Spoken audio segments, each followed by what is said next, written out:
नमस्तुभ्यं वरदे कामरूपिणी विद्यारंभं करिष्यामि सिद्धे भवतु मे सदा। राजेश एक बाटली इथे ठेव. वसुदेवं सुतं देवं कंसचाणूरमर्दनं देवकी परमानन्दं कृष्णं वन्दे जगद्गुरुं। हरि ओम। कृष्णं वन्दे जगद्गुरुं। Yes. Can someone recollect what is it that we saw last? We found the link and we move ahead. Yes, please. Anybody? Yeah, chapter 16, Lord Krishna talks about the two kinds of human nature, that is the saintly or the divine, and the demoniac, the asura nature. So the saintly nature develops in human beings by cultivating the nature of goodness, by being fearless, always persevering for inner purification, that is Atma Shuddhi, by engaging in the yoga of knowledge with dedication. He's ready to give. He's ahimsavadi, that is non-violent, has control over his senses, does charity, does a lot of sacrifice. He studies the sacred books. Is One true. moment only. He was means following follower of Ahimsa, but not Ahimsa Vadi. No, the Sorry, sorry. Ahimsa is the follower of Ahimsa need Okay. not be an Ahimsa Vadi. Okay. Ji, ji. So in principle, the tenet of Ahimsa is followed, but for the Kshatriya means Ahimsa Vadi is generally Vad is generally an ism. So that is a Okay. kind of a limitation. It becomes like a diktat. You know, whatever happens, I will not. Fine. So it is. Okay. Yeah, yeah. So that is not what Krishna is talking here. Yes. Yes. And there is a peaceful, he has peace in himself, and he restrains from fault finding. He has compassion towards all living beings. There is absence of hatred. He's forgiving by nature. He's sensitive and he's determined, has the tej or the aura. He's brave and doesn't have envy or pride or jealousy. Is poised, that is being having samanta in victory and defeat, good and bad times, joy and sorrow. And those having the qualities of the asura have hypocrisy, greed, deceitful arrogance, anger, ignorance. So Lord Krishna says one can get supreme knowledge with divine nature, but with asura swabhav, one only gets into bondage. So a sadhak must be fully aware of the asura swabhav. He must be able to differentiate between the two nature. Yes. Absolutely. Yes, Meenaji. And one more thing, Krishna immediately pointed out because That Arjuna was good-natured, so he had a doubt. Oh, is Krishna calling? Is defining me only in Asuric Swabhav? So Krishna says, "No, Arjuna, do not worry. You belong to the Devi Swabhava. You belong to the divine nature." He says, "Now I will tell you." One interesting question was asked in the previous batch from this Adhyay. There was a quality control engineer. He said absence of fault finding is divine. So this engineer's job is to find faults. So what is that? That was his question. Is it Asuri or is his profession only Asuri? Anybody? What do you think is the answer to that question? he is doing his karma, right? What he's supposed. Absolutely. Yeah, yeah. So that is his dharma, his duty is that must always be upheld. So while doing that, he need not be arrogant, he need not be harsh. He can have whatever permissible tolerance the organization is allowing. Even in mechanical terms, we have tolerance limits up to this level. So within the tolerance limit, it's acceptable. When it is beyond, then it is no more acceptable. So yes, so again, everywhere these are Krishna is talking about the spirit of living. He is not trying to impose new rules which will bind us. He's actually giving us principles that will liberate us. So no one should ever get bound by and think that, oh no, what should I do? Krishna is there at all times, at all places, in every kshetra. So all we have to do is listen. We will understand. We have to understand in the spirit of the Gita. When we understand it, then there is no vad at all. We are actually free. We're free because we understand the flow of the higher consciousness. So there is a divine nature, there is Asuri nature. Always Asuri nature looks more powerful, no? On the surface, we've all heard the stories also, no? Asuras trouble the Devas, and then Devas go, they pray to Brahma, they pray to Vishnu, they pray to Maheshwar, they say, please help, because the Asuras are tormenting us, the Asuras are troubling us. Why is that? Why do you think it is always like that? First they trouble, then they go, and then they seek. What do you think? The Brute force of Asuras are very strong, basically. yeah. So the Devas are It, weak. it is by sheer strength they are Ah, like overshadowing, maybe. okay. Like there's a Hindi phrase, no, Akal badi ki bhais, something like that. Brute strength. The Asuric force is about what vital, Rajasic, all of it is, these are characteristics of the Asuric force.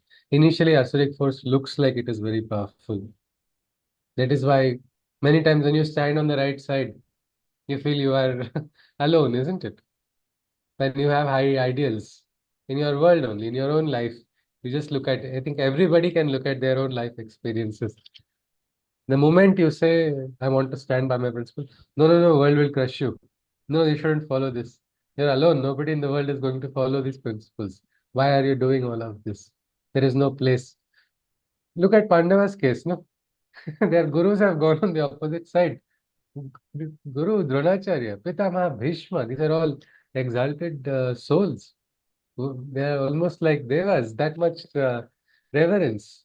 But they are also on the wrong side, and that wrong side is appearing to crush the Pandavas. And if you see the number, how many Pandavas? Five. How many Kauravas? 101. Some say 100, some say 101. But if you look at the symbolism in it, you will see what are the five? Five are the Indriyas, no? We have our Indriyas. So with our Indriyas, we can become, if we control the Indriyas, whom do we become? We become what we call Jitendra, isn't it? We become the Jitendra. Jitendra is the one who is the victor. So you win the five Indriyas. All Kauravas are nothing in front of the five Indriyas. Mahabharata teaches us same thing. Again, this in the Gita we have Asha, Pasha, Shatair Baddhaha. 100 bonds of desire trap the person who is running after desires. As I think, I don't know if we came across that shloka, or maybe we might be coming across it, I think, No, in this we article. came across that. We came I across think it, you na? had Yeah, yeah. mentioned it. Yes, yes, yes. And in the Kathopanishad, it is 101 bonds of desires which trap a person, which chain a person. That is again what it appears. So many times when we stand by principles, we might feel alone, we might feel powerless, we might feel helpless. So it is at this time that we have to summon the strength of the divine. Is the divine all powerful or weaker than the asuras? No, the divine is all powerful. We saw Aditya Hridaya, Rashmimantam Samudyantam Deva Sura Namaskrutam. Deva also will bow, Asura will also bow in front of that brute, supreme, almighty strength. Even the Asuras look weak. The front of the Vishwarupa, the great Devas, the Rudras also suddenly stopped, isn't it? All the Vedic deities suddenly paused in front of that. So that is the strength of the truth, strength of what we can say righteousness. That is something we must always recognize. We can summon, we can summon our. What do we do in such moments? When we are attacked, do what the Pandavas did. They summoned their strength, isn't it? All allies. Maybe they are less in number, but it's sufficient. They are enough. Together, victory will prevail when the force of dharma rises. So every time it has always been like that, isn't it? In our Bharata history also. Every time it looked like there is going to be no chance, no hope, nothing. The ancient Sanatana Dharma will get destroyed. Even today, people are still dreaming a fool's dream, thinking of trying to destroy that which is destroyable. They will not succeed. But for that, the forces have to be what we can say together. And for that, in our life also, we must become conscious. So why Krishna introduces what is this Asuri Svabhava is because Arjuna has to deal with the Asuras. Arjuna will have to deal with the Asuric nature, which is going to come in the front in this great Yuddha, which is actually Karma Kshetra, his Kurukshetra, his Kshetra is going to soon become a Mrityu Kshetra also. And for that, our hero has to be ready. And that is why this Adhyaya is very important in Arjuna's case. Krishna goes on. Let us continue. These are the Asuric natures from 7th shloka onwards. Ah, yeah, this is the shloka. I think I told it before. Anyway, let's continue. Pravrittim cha nivrittim cha janana vidurasuraha na shaucham na pichacharo na satyam teshu vidyate. The demonic beings are ignorant of the right action, devoid of knowledge, and unaware of the path of abstention. There exists no truth in any of these beings, nor is faithfulness observed in their dealings. Look at the indications or lakshanas. Number one, they are ignorant of what is the right action. What is the right action? Which Shastra should we refer to know what is the right action? Which page number in which Shastra tells us what is the right action? Somebody in your apartment system is in trouble. Everybody is unfairly targeting one individual. Which Shastra should we open? Yes, Vinitaji. Follow your conscience, what you feel, Yes. inner voice. Yeah. Yes, your inner voice tells you. But the Asuric nature is that which is suppressing the inner voice to the point that it is silencing the inner voice also. The inner voice always knows what is right and what is wrong. But the Asuric nature has lost that. Hey, Vivek Buddhi has gone for permanent vacation. The person does not understand it only. Nobody needs to tell you, something injustice happens in front of you. अरे अरे हमारे apartment में नहीं है, उसके apartment में it's okay. Can we allow that? You are allowing injustice to, flourish. It may be somebody else's injustice. It's going to come back to you only. No, we are a society. We're connected together. So there we have to recognize. We have to stand up. That is important. But those with the Asuri nature, they have forgotten what is the right action only. Devoid of knowledge, they don't know, and they revel in that ignorance. They enjoy in that ignorance. I don't know. It's okay. I don't care. I don't know. That is also a Asuric nature only. And so Namleji had very nicely told me when I had joined him only how to identify people, how to have relationships with people. He had just told simply 3 lines. He who knows and knows that he knows, follow him. That's the Guru. He who knows that he knows, follow. He who knows not and knows that he knows not, means humble enough, he understands ki chalo, I don't know. Teach him. That person is the right student. Then he who knows not and knows not that he knows not, leave him. That's the simple statement. Nothing can be done. This person does not know, I don't know. You go try teaching someone who says, I don't know, but he's not willing to even admit it. What can you teach to such a person? He says, no. Sun rises always. It rises in the south only, it's not even east or west. What can you do? It is something like that. So this person, the Asuric nature, is devoid of knowledge, unaware of the path of abstention. It does not understand the meaning of sacrifice. Such a person has not learnt the virtue of selflessness. Why people sacrifice? What is that greater tenet of humanity that people are upholding? Why is it that we can understand oneness in people? All these things are alien to such people. These are examples of Asuric. There exists no truth in these beings. Truth is not there. Can you have any discussion with someone who doesn't have truth on their side, who doesn't believe in truth, or who has time and again showed that truth can be a casualty for that person's individual personal desires? Can we trust such a person? Yes or no? Not No. at all. No. nor is faithfulness observed in their dealings. Means when you interact, say you deal, this person gives you. Deal could be anything, isn't it? I do something, I'm getting something in return in a what we can say vyavahar, which you are doing in a transaction with someone. But faithfulness is not there. Will you go to a restaurant which is serving you substandard food? Never.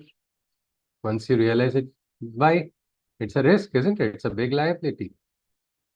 Say you are doing the biggest deals, most important deals people have are land property deals. What do you do when you first do a property deal? First thing, what is it that you see?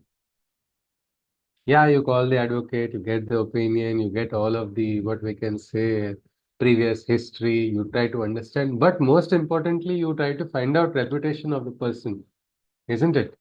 Is this person trustworthy? Can I deal with this person or not? Certificates also people see afterwards. First is this. It's a matter of trust, isn't it? You can deal with them only if it is there, otherwise you cannot. No matter what certificates are shown, tomorrow you will identify the certificates are fraudulent, no? It's easily possible. So instead, you try to first ensure. Why? Even there's a phrase, no, honor among thieves. Even there, people have that aspect. So this aspect of trust is important. But when somebody is breaking trust all the time, you cannot get into a situation where you are going to hurt yourself. Asuri pravrutti, that is what Krishna is talking about. There's no faithfulness observed in their dealing. Basically, the world is running on faith or not everywhere. Yes or no? We are running on Shraddha or faith. Take out even we say no, somebody says no, we run on money. Pull out a note. What is written on the note? I promise to pay the bearer. That's a declaration on the note only. Who has promised? Governor of whom? RBI. Do you know that person? No, but you have this trust that this is the currency, this is the currency that has been established. You believe this is to be true, and then the entire transaction takes place. Many times in business also, so many years of business, we have one important aspect is faith. Like our importers and we are exporting and they're importing so many years. We don't have a written contract. Since 1990, the year I was born, the company has been doing it. But how is it, on what is it running? Full faith. Faith and understanding on both sides, that is where it runs. So when faith is there, dealing can be done. Otherwise, you cannot. Asuri nature is characterized by lack, what we can say, absence of faith, absence of trust, falsehood. If you are in a relationship with somebody who is always false to you, who is always cheating you, just because of your attachment, you can reevaluate the reason why you are in that bandhana. It is not necessary to be in toxic relationships to hurt yourself. So this is number one trait of Asuric nature. Next, Krishna goes on. असत्यम प्रतिष्ठम ते जगदाहुरनीश्वरम अपरस्पर संभूतम किमन्यत् काम हेतुकम. There is no God. They jubilantly proclaim. Another category, another lakshana. There is no God saying like an atheist is fine to some extent. Why? Because they have not understood. No, some are agnostic also. Shades of agnosticism are there in the atheist also. Many saints they question the existence of God, isn't it? Anybody knows of any saint who questioned the existence of God? Swami Vivekananda also. Agar tum ho to ye kyun hai? Why are my brethren suffering in famines? You are there. Why is this horrible famine taking place in my Bengal? God, mother, whatever name he called upon. He's like, are you there? Why is this happening? So the question was there, and then he got the answer. He got the answer and then became transformed. So just because somebody is atheist, we cannot say, like in many cults, you don't believe in God, so you will suffer. It's not our aspect. But so it is not, it's like you're on the borderline, but not crossed over yet. But somebody who is saying there is no God and jubilantly enjoying and hurting somebody else who is theistic, that becomes there's not a question of a seeker anymore. The person is not seeking but is only mocking. That is an Asuri nature. There are some wonderful agnostic people. I don't know if God is there or not. It's all right. Brilliant people. They are wonderful. Let them experience. They don't know. It doesn't make a difference. They focus on their actions. They do good karma. Brilliant.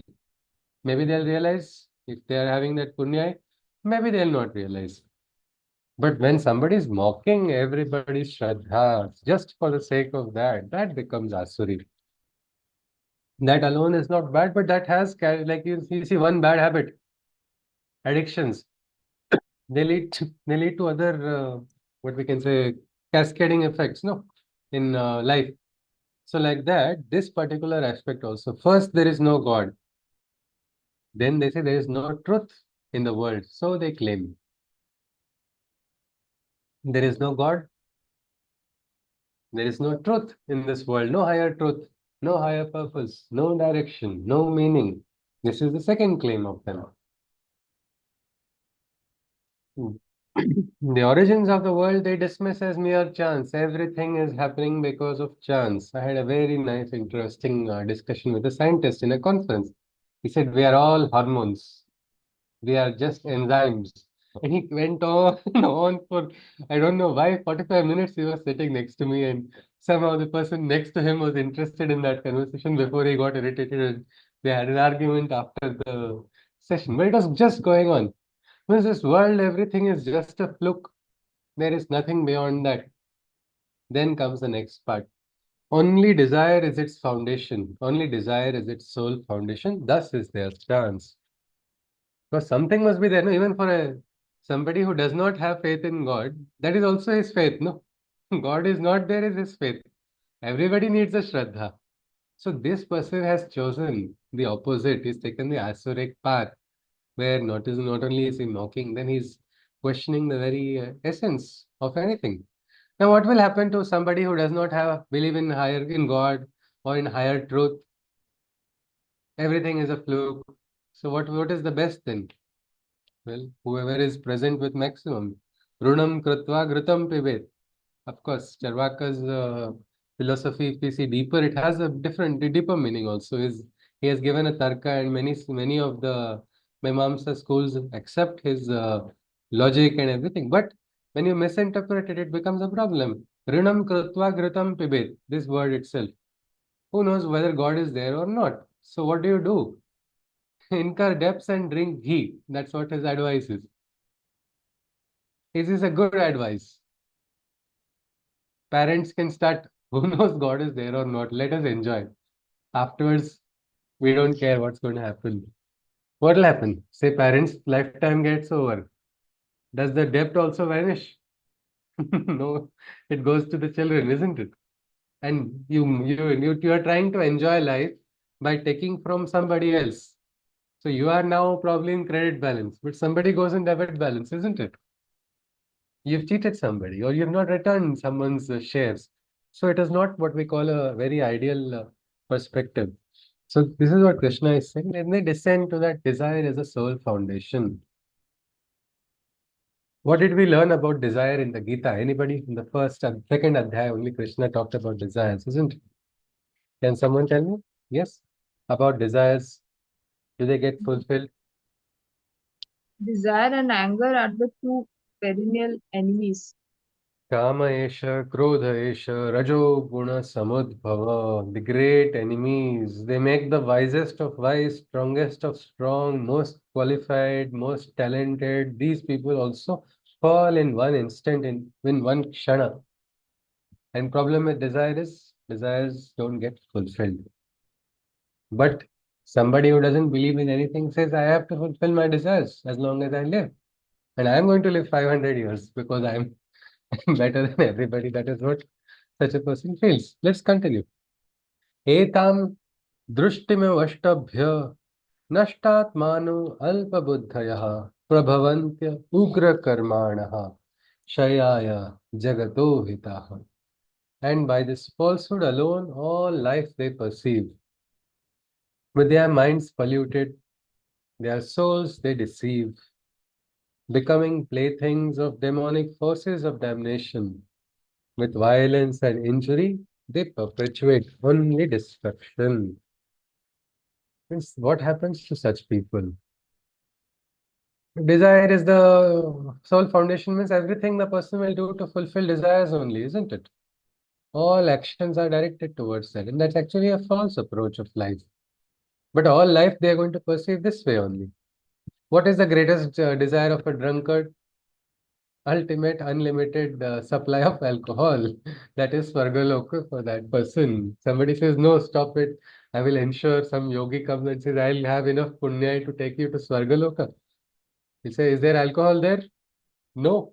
Then I don't want that Swargaloka. I rather here, this is my place. Let me enjoy. That is the belief of someone who is trapped. So this falsehood, they are perceiving all life is marred by this. Whom are they deceiving? Themselves only. With their minds polluted, themselves they deceive. Their souls they deceive. And they become playthings of demonic forces of damnation. With violence and injury, they perpetuate only destruction. They cause destruction, individual, societal. If they are connected, their own loved ones also they destroy. I have two cases of in my staff only in the factory. Both of them have become widows because their husbands drank to their death. Both had horrible lives. Nothing good done.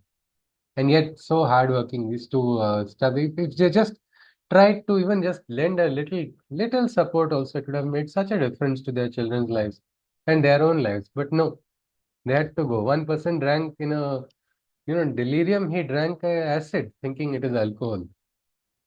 That led to his ultimate death because it was bottle was there and he was prevented from drinking. In that, he was lost, so much trapped in the pull of the senses and the indriyas that he is not able to see. Any logical person would be able to understand, but that is how he met his end. So this is something, they pollute their own minds and thus they are deceiving their own souls. There's a divine no inside of everybody. But what is happening here? We saw in the gunas chapter also, gunas come into the surface. Rajas, tamas, sattva. Sattva can be cultivated, but rajas and tamas, they throw a person, lower that consciousness, bring a person into that, what we can say, worst of worst consciousness. And these people become the puppets. Puppets of what? Undivine forces. This is what we have to be aware of. That is why we should not have dealings with Asuric nature. Undivine forces can be understood even in a meeting. A simple meeting is taking place also. You can, if you have understood the forces, no? Rajas, Tamas, Sattva. We have heard about Gunatit. Gunatit is Krishna's. We do not know exactly what it is, but we can watch those forces at play. Like that, if you become conscious, you will suddenly see a wonderful, nice thing is happening, and suddenly from somewhere a force enters through someone. It is not like in the superpowers coming from in the movies they show, no? Suddenly one man raises hand, force comes out of the hand. It's not that type. These are all subtle forces. They happen on the occult plane. They're not visible on the surface. But lakshanas are visible. They are immediately going to manifest. And then you see, okay, this is the force. Damleji was known perfectly how to conduct meetings. That's why he was called and sought after in meetings. Because he would know when this force is coming, he would correctly how to tap that force, keep that quiet, and ensure the other work goes ahead. In one meeting, he had told one person, you are no more in charge of this, you are in charge of the other, some other project. And suddenly the force inside of that person became down. Otherwise, there was a plan to do so many things. So this happens every day, every time. We have to understand. But a person who is driven no, by desire or the indriyas, this person cannot understand this game of forces also. He is not a player. Such a person is played like a ping pong ball. One lady in Bangalore got caught for what? Throwing stones and fire, kerosene bottles on a bus, destroying that bus for transport agency. Some transport agency, she did not even know of the name. What was her reason she did that? Somebody promised her she'll get a plate of chicken biryani. She got caught in the CCTV camera, went to jail, and see one plate, has she reduced her worth? We talk about the Devi and goddess and everything. Look, what has happened? Where has that divine disappeared? This is divine is there inside of her also. But this nature, no, Prakriti, what we can say, the gunas, lower gunas have suddenly taken control. Such a person becomes, and these are forces at play at all times. If you see on the national level, they are there, societal level, they are there, even on the individual level, continuously. Inside of our body, also forces are at play. We don't realize it. We'll say everything is good. But do you know everything is good because there are two opposite forces? I think from the medical field, you will be able to share, isn't it? Two, we call it the sympathetic nervous system, parasympathetic nervous system. Both are working in opposite direction, isn't it? When both are controlled, both opposite forces are controlled, only then we have what we call homeostasis or a equilibrium on the inside. So like that, the Asuri nature is prone to it. That is why avoid, because if you are in that situation or you are in the company of Asuric nature, you are likely to receive collateral damage. What was Karna's mistake? Everybody say Karna didn't do anything wrong. Karna didn't do anything wrong. I mean, he made a biggest mistake of aligning with the wrong side, isn't it? He said, I'm a very hardworking person. I work sincerely. I earn. I earn with full sincerity. And I donate a major portion of my money to a organization. Only I didn't realize it was a terrorist organization. What's going to happen? What will happen? And I will catch you, and there you cannot feign ignorance, isn't it? You have done wrong, whether or not you were aware or you were unconscious. It is as simple as that. So Karna's story is like a story of what wrong association. That is why Asuric nature let us cut off the association unnecessarily. It's not required because we bear the consequences of that nature also, even if we may not be doing ourselves. Krishna goes on further because they perpetuate destruction, they cause violence, they cause disturbance.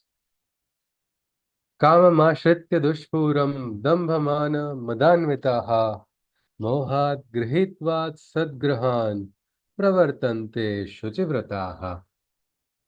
With arrogance and a lust that is never quenched. Their devious minds in egos are drenched. So continuously there's arrogance inside of that person and lust. Lust is the highest state of low, means highest in the sense lowest, we can say, but what we can say a more aggressive state of desire, wanting, wanting, wanting, craving, no? And the problem with lust is lust cannot get quenched also. It cannot get quenched. So here, with arrogance and a lust that is never quenched, their devious minds in egos are drenched. A philosophy of ignorance fuels their desires, and to grab power, their mind incessantly conspires. So, what a person does, every action that the person does is for grabbing, for accumulating, for getting more power, more strength. Everything I do is only for that purpose only. And they are driven by a philosophy of ignorance, going after their desires, and their minds are fully ahankar and only calculating, calculating all the time to fulfill their ahankar and their lust. Question is, can you acquire happiness by running after it? Yes? No, isn't it? This was known since ancient times in Sanatan Dharma. Ashayaye dasaste dasaha sarvalokasya ashayasi dasitesham dasayate loka. Somebody who has conquered desire, for that person, the entire world will listen to that person. But somebody who becomes a slave of desire, that person is the slave of the entire world. That person is the das or the dasya of the entire universe. Instead, so that is why we are told, control your desire, then you will become an exalted type of das like Tulsi Das, Kabir Das, Sant Ram Das, all of them. Who were they? They were those who had risen to a higher state of consciousness. But this is not the case of somebody who is running after desires. A particular country has given the right to pursuit of happiness as one of their objectives in the constitution. But I do not know. Somebody should have told the founding fathers of that country, you cannot run after desire. Pursuit of you don't pursue happiness. Instead, aspire to become better, aspire to become one with the divine. Happiness will come directly. Krishna goes on. Chintam, chintam, chintam परिमेयांच प्रलयांतामुपाश्रिताः कामोपभोगपरमा एतावत् इति निश्चिताः. Believing astutely in the pseudo bliss of unconsciousness, enjoyment and desire is their only source of happiness. They are incessantly plagued by worries indefinite. Until their ends, they are consumed by thoughts infinite. This is what happens to somebody. First is they feel, yes, YOLO, you live only once. So let us now go and enjoy. All our desires have to be fulfilled. Who is going to allow us afterwards? Or we don't know what's going to happen afterwards. But what happens in that journey? You keep running up. Say somebody likes to eat sweets a lot. Isn't there a limit to how much that person can consume? Yes. Still, that person says, Chalo, I have the best pancreas in the world, so I will keep eating, I'll keep eating. He can do that how long? A decade? Somehow his tongue is not has not got immune, and he continues for a decade. Then the body will start responding, isn't it? And then he will get the all dreaded disease of diabetes. For a person with who has a sweet tooth, there cannot be a worse punishment than this. But for somebody who is having control, this does not look like a disease at all. I've seen so many people. They don't think diabetes is a disease at all. They have full control over their life, their routine, and for years and years, they're able to enjoy life. But otherwise, somebody who is driven by desire, it becomes a problem. But the person who is driven by this desire is lost in the moha. In that moha, he feels this is only ignorance is bliss. No, that is what is a classic state. Many times we use this statement, ignorance is bliss. It's actually it's pseudo bliss until the karma comes back to you, isn't it? Till then, yeah, it's fine, it's okay. No problem, nothing went wrong. And then when the karma comes back, we have to experience the consequences. Then it's no more bliss.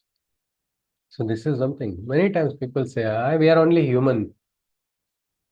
So it's okay. We are only human. And where is it only human? Yeah, the problem is we are human, isn't it? Because of our human nature, all the problems are there. Insecurities are there, jealousies there. These are all coming from where? Human nature only. But we can't hide behind this. Like people say, no, it's okay, it's all right. Little ignorance is fine. Little ignorance is fine for you. But you don't like it when it is shown by somebody else. Same way, we have to divinize our nature, but this aspect is not understood. The Asuri person will never strive to divinize the nature, will not try to become perfect, will not try to improve, will not try to progress at all. Krishna goes on. Believing astutely in pseudo bliss of unconsciousness, enjoyment and desire is their only source of happiness. They are incessantly plagued by worries indefinite. Until their ends, they are consumed by thoughts infinite. What happens when desire doesn't get fulfilled? You become frustrated, you become worried. What's going to happen now? I want another desire to get fulfilled. Let me try, let me try. Most time you see political parties, they try to hold clout, no? And then when the cloud goes out of their hand, or they're continuously calculating things, ki, "Chalo, this will happen, I will do this to get this will lead to this will lead to this, I will accumulate more power, and what happens then? It runs out of the hand, isn't it? Into the nature only. And such a person is not able to tolerate. One of the interesting aspects of a yogi and bhogi is yogi can sit alone quietly and happily. Bhogi cannot sit alone for 2 minutes also. If Bhogi wants people around who are either praising, they want what they say, yes man and yes woman, always telling, wow, you are the greatest, you are the best. Yes, yes, wonderful. Most, what we can say, Asuric nature people are surrounded. They surround themselves by people who will boost their ankars. But when ultimately they have to go to sleep alone only, isn't it? That time they face the truth, and that time again the thoughts come whenever they are alone. So they try to put their mind somewhere or the other to avoid from facing the truth, but they can not escape the truth. It comes back to them again and again. They are having so many thoughts which leave them restless. Ultimately, they perish. That is the unfortunate end. Krishna goes on. Here comes that shloka. Asha pasha shatair baddhaha kama krodha parayanaha ihante kama bhogartham anyayenartha sanchayam. By 100 bonds of desire they are bound. For inside them a rain of anger and lust is found. They only yearn for material wealth to accumulate until their ends. They are consumed by thoughts indefinite. Means until their ends, this 100 bonds, they keep trapping them only continuously. Inside there's only anger, only krodha. Is it natural, this feeling? This feeling of anger, this feeling of krodha, is it a natural feeling that we have? Is it something which is innately good? It is natural, but It is not not. innately. It is not good. To some extent, ठीक भी है. थोड़ा बहुत गुस्सा होना is not bad. What I feel at times when No, it is थोड़ा needed, पर control button किसके पास है थोड़ा का हमारे पास ही है. We है have to figure out, use our wisdom कि वो या थोड़ा कितना है. We and have that to ascertain that. हाँ means we should be able to इतना होना चाहिए कि we should be able to use the wisdom the Exactly. Angle should not we use our wisdom no Yeah, we should not become a victim of our anger. या That is या the thing. Yes yes yes but this if you see it's like it is a बंधना means a yogi tries to even remove that absolute even little bit of anger also. It's very difficult. But I think we all have experienced that. Most parents must have experienced that. Raising children when their children are very little, they can't speak a single word. They don't know language also. But you want to tell them, ki, don't go there, don't do this. Otherwise, this will get hurt. So what do parents do? Child does not know any language, no bhasha. So parents invent a new bhasha, isn't it? And then they start saying something. What are they conveying? They are conveying a sort of anger or irritation. This is not right. You want the child to understand it. But many times the bhasha is so funny that the other spouse starts laughing, and then the person who is saying that also starts laughing because you're not meaning anything. You're just, your entire purpose is just to become a means for teaching that child. Nothing beyond that, isn't it? So that is full control, and that is what we can say. That is the dharma, no? That is the dharma. You are upholding dharma at that time, a dharma of a parent. You are teaching the child there. But when that crosses the line, when anger enters more than required, then again dharma also goes, you go out of track there.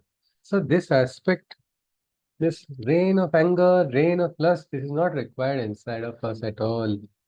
But these bonds trap a person. They only yearn for material wealth to accumulate. I need to get something. Sometimes people get into a shopping spree. I want to accumulate this, that. I know so many people. When I get depressed, I go buying things. This is a dialogue which is commonly told.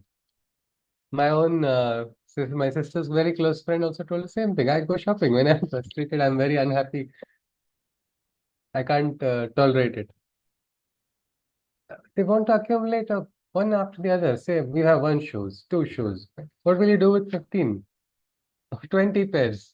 You're not an octopus, isn't it? You're ultimately having 2 feet.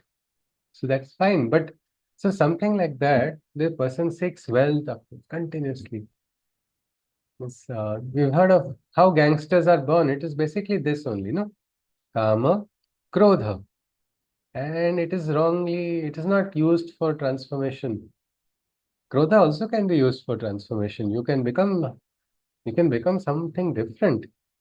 You can become completely transformed. But when it is used for the lower forces, you become available for the Asuric forces. The person becomes a tool for furthering destruction, furthering disquiet, furthering disharmony.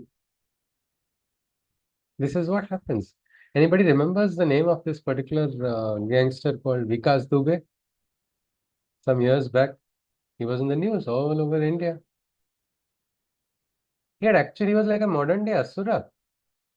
It was very strange. Actually, his people had shot policemen when they came to some raid or something. Multiple policemen were killed, and he was so arrogant with his strength and power of he has properties across the world. He was so strong that he had also planned his escape route also, how he was going to go and how he was going to surrender and everything. And and his videos of everything, all that he talked and all his crimes that he did.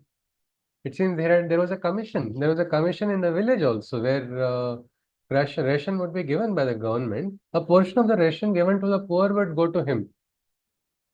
Why did he need all of that? Was not required. But this is the yearning. No, I want to consolidate power. I want to show I am more powerful. No matter how much wealth is there, it's not enough. And what happened ultimately is he got afraid because then the witch hunt started and the system went against him, and he was sure now he's going to somehow get lost. He sent out a audio message somewhere, and then there it was the same one who was so invincible, so powerful, who thought he was a strong man, is now very weak and sounding like he's afraid. Ultimately, he met his death in an encounter, and what happened afterwards in the village was like in the olden days in the stories of the Puranas. No, when Asura falls, people in the village celebrate. People were distributing sweets on the death of a person. What a sorrow! What a sad state of life it is. Even in just opposite to our factory, a place there's just the land. There was one person who was in charge of so many unions, and he would take money for starting fights in other factories of competitors, and it was a very strange Asuric. He had a very strong system there. He later got hacked on the same property which he had, and after his departure, police who had confiscated his mobile were getting messages from unknown numbers. Lakhs of rupees are getting deposited in the account after his death. What's he going to do with that? Nothing, isn't it? It's a waste. It's a waste. But one person who is under the spell of Asuric forces does not understand it. The person keeps functioning under that drive only. Krishna goes on, he says, Idam adya maya labdham, imam prapsase manoratham, idam asti idam api me bhavishyati punardhanam. They think today so much I have gained. By tomorrow, so much more has to be obtained. So much wealth I possess with me now, but tomorrow I need to amass more somehow. This is the nature, perennially dissatisfied. I have this much today, it has to become this much, it has to. Now, this has to is a problem. Wealth is not the problem. Krishna has told us, no, become Janaka. No, you don't have to be a monk selling your Ferrari or whatever vehicle you're having when you can be a monk in the Ferrari. Janaka Raja, great Raja, surrounded by wealth, yet not having 1% desire for wealth. He could use that wealth perfectly for Loka Sangra. Many times people have a lot of wealth in their homes and that wealth is never used for anything. There was one person in Africa, very rich person. He had so much wealth. After a while, he felt he did not have any wealth because only zeros were getting added in his account. So every year he had a ritual. He would withdraw money, take it home, touch and feel that he has wealth with him, and then again he would go back and deposit. That was all he would do. If he could do that, use that for something else, for betterment of the world, then he would have got a different type of wealth, isn't it? The goodwill, that is also a wealth. That's a different currency which people don't realize it. That can be earned. So this is something. Wealth is not a problem in sadhana or spirituality. Wealth is also a force of Goddess Lakshmi. It has to be used. Because Asuras are having a lot of wealth now, no? All the divine people say, no, no, no, wealth corrupts, I'll go away from wealth. So Asuras had a free run. Now the different, now yoga sadhana is required. Yes, Anjuji wants to say something? Yeah, I was just recollecting like Ratan Tata. He's a Ah, great example. Like he is yeah, yeah, philanthropist, such a big absolutely. philanthropist. Yes, yes. He Even knows how to Jamshedji Tata. utilize his money well and grow also and Yes, donate. yes, He helps yes, so many people and runs absolutely. organizations, NGOs and all. Yes, yes. Even Jamshedji Tata, Hmm, same that's thing, isn't great. it? Yes, my mother went to the hospital. She said the ethics are so much in this Tata hospital. She was like, this is something which was very brilliant. Means everybody is having such a beautiful ethics there. Well, this is the thing. Money is not a source of evil. Only you have to learn to utilize it. But I must get more wealth somehow. No, aspire for wealth to grow. That's okay, but not by hook or crook. Then you will have the karmic bandhana, karmic consequences. You will not realize suddenly you have joined Ravana's party from Rama's party. When that transmission happened, also you will not understand. Let's go on. असौ मया हतः शत्रुर हनिष्ये चापरानपि ईश्वरोऽहम् अहम भोगी सिद्धोहम balavan sukhi. This is the what we can say power trip that comes with wealth, or suddenly you become something and you immediately feel that you are having all the control. One enemy of mine I have thus exterminated. Soon I will have all of them annihilated. For I am the most supreme amongst men, powerful, enjoyer of desires, invincible, and successful. What happens? Little bit strength comes, and then what happens? Immediately, see, I'm so great, I'm so powerful. I am the Alpha, I am the all powerful person. Nobody can stop me. Soon, one enemy has fallen. Look, I'm going to ensure all my enemies fall. I am the enjoyer of desires. I am the Siddha. I know the meaning. God also does not know. I Ishwaroham. I am so great that God also does not know what greatness is. I am the real bhogi. I know how to enjoy. That I becomes too much into the inside of that individual. One simple question is, can we eliminate our enemies? If yes, please let me know the name of the service organization which is providing this service. It's not possible. You try to eliminate one enemy in the process. That enemy has friends, isn't it? You get two more enemies. You get three more enemies. They come to know you eliminated. What happens in all gang wars? Same story. Same story. Any part of the country you go and see. The force rises because they feel that time they have this much strength. This, I will do this, I will do that. But will a person always have the strength? No. Prakriti is there to give a lesson. Somebody who is having the most strong biceps suddenly has an injury, and then the hand does not move at all. What is going to happen then? Well, one cannot have that ahankar, but Asuric person always has that and feels that this person can outsmart everybody in the world. Such a person feels that he can also eliminate all enemies. There's only one way you can eliminate enemies. Anybody? There is one way though. How can you eliminate your enemy? Without a sniper rifle, without hiring an assassin, without any of those, without causing harm also. No human or animal will be harmed in that process. There is How? a saying na, that keep your enemies closer, Yeah, that is true. That is true. That is become keeping them friends with them. close. Yeah, yeah. That is not becoming friends. There in that it is for keeping an eye on their nefarious clandestine activities under your eyes.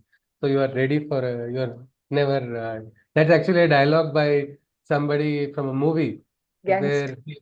Yeah, it was a Godfather, and he had a Yes, bad yes. end afterwards. He got shot only. That was his era fell, and with that, his life also ended. No, but it is actually by winning their hearts, if you can. If you win somebody's heart, that's over, no? That's a different ploy which somebody should try. Krishna was known for that. That's why Krishna has won so many hearts across the world. He is loved, beloved of so many. That is one. But otherwise, running after, trying to hurt and harm, it will not work at all. It will not work. Krishna goes on. आढ्योऽभिजानवानस्मि कोऽन्योऽस्ति सदृशो मया यक्षे दास्यामि मोदिष्य इत्यज्ञान विमोहितः. I am wealthy. I'm from the family of rich. I hail. You don't know what gharana I have come from. This is what the dialogue is said so many times. Well, I am wealthy and from a family of the rich I hail. In comparison to me, everyone looks poor and pale. I perform sacrifice. I do so much charity. I am the real enjoyer. Thus is their narrow mentality. Charity also there is ahankar. See, I only know how to do right charity, best charity. A great charity is only by me. That is what that person is self-certifying always. This is a problem with them. Self-certification. These certificates are not accepted anywhere, but that person still goes on. I am the best. See, I am from this family. I have this richness. I have this. I don't think anybody's wealth is a matter of character, isn't it? Is wealth a indicator of character? Not at all. It's actually nothing. It's nothing for defining what an individual is. But here another ahankar. Sometimes people have that ahankar. See, I'm from this family, so I cannot talk from people from another family. I think these are all unnecessary divides created by Asuric nature only. In our village also, we have only two roads. One road is belong for people belonging to one particular community, another is from people from another community. Both these communities don't even intermingle. They don't talk also. I was taking English class. I was very young. I was just 22. I didn't really know all these sensitivities of that place. So I just say, what if you liked somebody from that place? There was a stunned silence. This will create problem in the village, and like I was just looking at a hypothetical situation. But no, no, don't talk all of this in the class was the advice told by the students only. They were also some 7 years senior to me, so I had to listen. But you see, what has happened? This has been created. This has been created, and this is an Asuric creation. This divide everywhere. It is not divine. I perform, my sacrifice becomes more important than Deva also. Means God should be happy. I am sacrificing. I am doing yajna. God is lucky. Agni Deva should be prasanna or consider himself lucky today. His Shubha Muhurta has come because I have done yajna. That is the feeling of someone with a lot of ahankar. But it's a narrow mentality of such person that I only know to enjoy.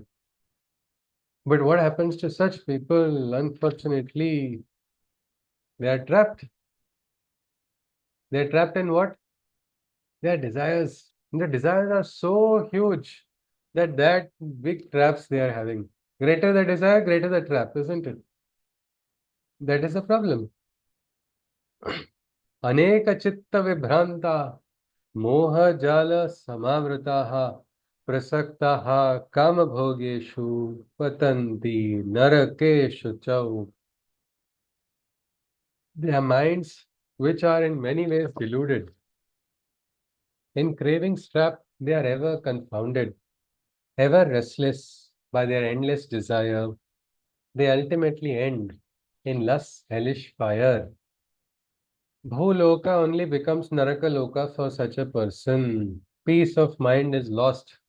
The person may have everything, and yet the person will have nothing. That is the curse. Anybody has heard of this Tantalus, the Greek character? Or anybody has heard of this word tantalize in English? Yes, anyone? Enchant and attract. Yeah, okay. Tantalizing, they say, means it's like very Enchanting. enchanting or teasing you, and it's like say, India suffered a tantalizing defeat, and we are so close to victory, and then we lost. It has come from the story of Tantalus, who did a very Asuric action. God's favorite, God's favorite, he killed. And what did he do after that? He served it to the gods only in the food. There was a feast. because he didn't want him to revive. He knew gods can revive this person immediately. And when the gods understood, then he got the punishment. The punishment was also severe. Greek punishments are also very crazy. One is the Sisyphus. His punishment was you have to always take a boulder up to the mountain and then push it down throughout life. That is eternity. Something like that. Like Ashwatthama, something like that. But here he had the punishment of being hung upside down from a tree, and below him are the most beautiful, lavish feast items. Like wine is there is food and everything that is wonderful, water, everything. But every time he reaches out with his hand, that will move one step away from him. So he's never going to taste it, but he's always going to have it around him. Well, this is the status of an Asuric person also. All life they start running after desires, and after a while, even addicts, what happen, no? Initially they get the kick of taking addiction, but after a while they just have to take it and they're not experiencing anything. They become empty, empty, empty, empty until a point they become like just it is almost soulless, is what many people describe, because such is that the inner fire has been almost extinguished. They end that way only, and that is what is Naraka, no? That is Naraka. Which other Naraka Loka we are looking at? So this is the danger of what we call desires. Krishna goes on. Hmm, yeah, probably we'll stop with two more shlokas now. Two more shlokas and we'll pause. Atmasambhavitaha stabdha dhanamana madanvitaha yajante nama yagneste dambhe na vidhi purvakam. Even sacrifice they perform with narcissism, obsessed with wealth in a state of egotism. All their offerings are just namesake. As they are vanity, they never forsake. Since yajna is done with a bhava of arpana, no? There's an offering. But here, yajna is also done with same narcissism only. I need to get more strength. I need to get this. I need to get that. I am so much better. I am so much stronger. I am so much more powerful than everybody. Such is the Asuric nature. Never, not even a moment.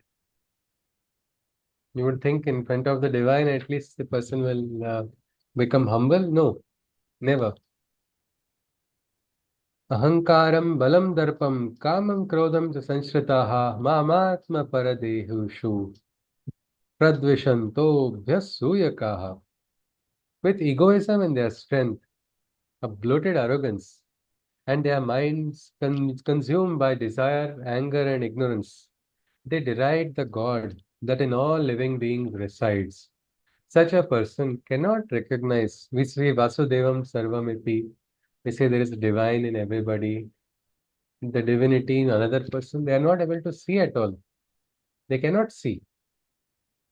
Means Sakshat Krishna might be present in front of that person. A most pure soul may be present in front of that person. That person will say, "You are a curse, you are a bane, you are the problem of this world, and you are the worst." Why? Because the person is fully arrogance only, Asuric nature, nothing else. That is why it is not able to recognize. And even worse, not only are they not able to recognize the divine in other people, inside of them also the God that is present, no, they are causing disservice to that God also. That is their, what we can say, sorry state. They deride the God that in all living beings resides, and also the God that within themselves presides. Whatever divinity inside of them is there, that also they are insulting. So this is what we see the Asuric nature. We'll stop here today. Then there is something called Naraka Dwara. Arjuna talked about Naraka Loka and all in the first adhyay, talking about some other Naraka Loka. We also felt probably Arjuna is reading from Agni Purana in the middle of the adhyay. But no, he was talking about the Naraka afterwards. Krishna right now is talking about Naraka in this world itself. How the Bhuloka can become a Naraka. One of the interesting aspects of the Gita is It is reconciliation of the material and spiritual. This Bhuloka can become the Swargaloka also. Bhuloka can become divine. We can all start living a divine life when the necessary conditions are met to experience it. Otherwise, if we are trapped to cultivate Asuric nature inside of us, we are only going to guarantee that our life will become miserable. So with this, we will stop. If somebody can summarize, you are welcome. And if any questions are there, anything you wish to ask, that is also welcome. Yes, Chief.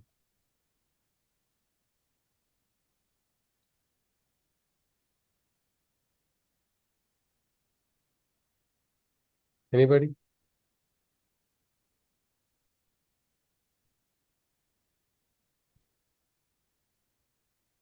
Yes, if you can summarize something that we saw.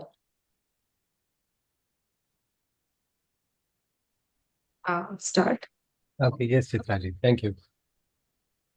So we saw that all the qualities of Asuric nature person. So Krishna describes a lot of qualities and their natures. So an Asuric nature person doesn't understand the purpose of sacrifice, nor does he carry any faithfulness or holds any truth. And they do not possess any knowledge and they're in complete ignorance. They are Nastikas and they believe that there is no higher purpose. So they do not believe the origin of the universe and they believe that the world runs One on their. second, just yes, Chitraji. Just Nastika aspect is what happens is many times we start dismissing atheists Mm. as Asuric. So we're not talking about those who are having a Nastic ideology, but having Nastic ideology and mocking those who are Astikas. Somebody else is misusing it for causing harm. We may find out, we may find people who might be doing wonderful work. They might be used by the divine for brilliant work and they might be doing great karmas without themselves knowing about it. I mean, some of them have got Padma Shris and all in, and they are still Nastikas because they have done great karma yogis. They have done without their knowledge. So Nastika itself is not a problem, but when with Nastika, the other lower nature comes in. Yes, Chief. Please continue. Yes, Chief. So they do not believe in the origin of the universe and they believe that the world runs on desires. And they are deceiving themselves by this thought and they become the instruments of the Asuric forces.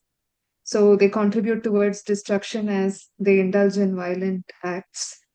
Um, and their desires are endless and they carry a lot of pride and ego. They ultimately become the slaves of these desires and are in pursuit of gathering more and more power.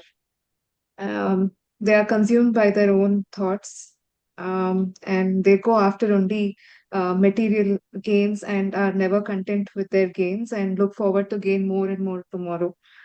And they believe that they belong to the best clan and there can be nobody equivalent to his or her stature. And they are restless because of their endless desires and ultimately they get swallowed by the fire of their own desires. Um, the intent driven is narcissistic again behind the sacrifices they perform and that includes charity. They also insult the divinity within them by doing all these. Yes, absolutely, Chitraji. Just one interesting as one thing is why is Krishna doing this? Why is he sharing all of this? You see, Krishna, it's very interesting, no? Krishna is talking Ishwaro Ham Aham Bhogi. He's actually talking about the perspective of the Asura or the Asuric nature to Arjuna. Why is this? Is it because Krishna wants Arjuna to run away from the Asuric nature, to avoid the Asuric nature? Is it for that? To run away from the Asuric nature? To be aware, probably. To be aware is what Chitraji is saying. Okay. Binaji wants to add something? No, the same thing that he wants Arjuna to know that the Kauravas have the Asuric nature and he has to identify that and fight against. Yes, Yes, yes, yes. about Yes, it is not about quickly, oh no, this Asuric nature I've identified, now I'll run away or I have to protect myself. No, you have to protect yourself. But we've also heard, no, in the Vibhuti Darshana, Dyutam Chalayatam Asmi. One was wondering why? Why is Krishna engaging in gambling or what is the meaning of this?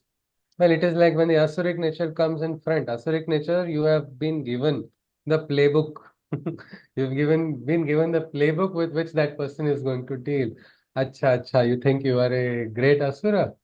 You're already understanding that you already have now got friendship with both Aditi and Diti. So the mothers of the Devas and the Asura, what we can say. You know the entire story, isn't it? How the person is going to. When you deal with the Asuri nature, you can immediately understand, ki, right, now this Asuri nature is going to work. You have got the playbook, how they are going to be handling. So you can become conscious, you can ensure. Because if your dharma involves interaction, you cannot run away from it. If your dharma involves interaction, again I'm saying that is because earlier Krishna has told that they are not trustworthy, one should not engage in dealings with such people. This is all true. But sometimes, what if Asura is in the house only? You can't run away from the home. You can't run away. And our job is what? To transform, isn't it?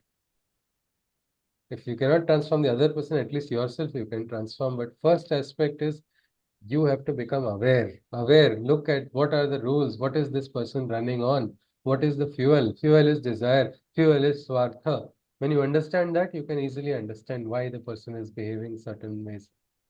That is one important aspect of this adhyay, because once we understand this, we can actually work very well. Means the gunas also come into play, how the gunas are moving, you are able to understand, and then you are actually able to make changes also when you become conscious. So that is probably what Krishna wants Arjuna to be ready.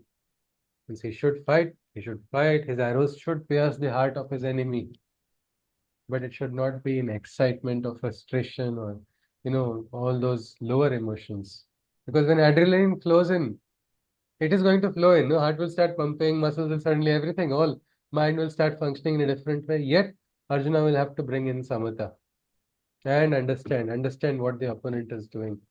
Great sports players and all do that only, no? Difficult moments also they can identify. So let's see. The last part of this adhyaya is remaining. It's again a very practical adhyaya. Krishna has gone out of the way to tell Arjuna, Arjuna, see, this is their perspective. This is the perspective of the opponent. You read Sun Tzu's or Art of War, you'll see something similar. You have to identify the opponent's plus points, minus points. Then only you can move. And also your own plus points and minus points. So that is what Krishna is doing right now, giving the full view of the Asuri nature. It has practical applications because we do deal with a lot of people in different ways. Those dealings sometimes exhaust us completely. We don't know what to do. So that aspect of getting exhausted, you can cut by becoming conscious. So with this, let us conclude with the Shanti Mantra. If any questions are there, you are welcome. And our aim is always for bringing practical application of the shlokas. So in that light, any question is always welcome. Hari Om. सर्वे भवन्तु सुखिनः सर्वे सन्तु निरामयाः सर्वे भद्राणि पश्यन्तु मा कश्चित् दुःखभाग् भवेत् हरि ओम तत्सत् कृष्णं वन्दे जगद्गुरुं हरि ओम नमस्कार. Yes, if any queries are there, you're welcome, or we conclude.